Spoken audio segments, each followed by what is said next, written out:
Here we are, the rail grinder, out in near the Continental Divide in Montana, off Highway 2 at Summit. All night it snowed approximately around 3 to 4 inches. It depends on where you're at. The road took longer, but on the side it's deeper. Temperature around 32. Been that way about all night. Snow has lightened up enough for me to pull the camera out. Been an interesting night. Not used to snow this late in the year, but I guess here it's a norm. I know Alaska it's pretty norm, so. There's a boogie where grinding stones are underneath. Bogey. Motor compartments.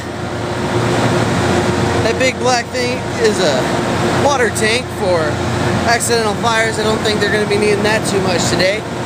And there's the FCC front control car.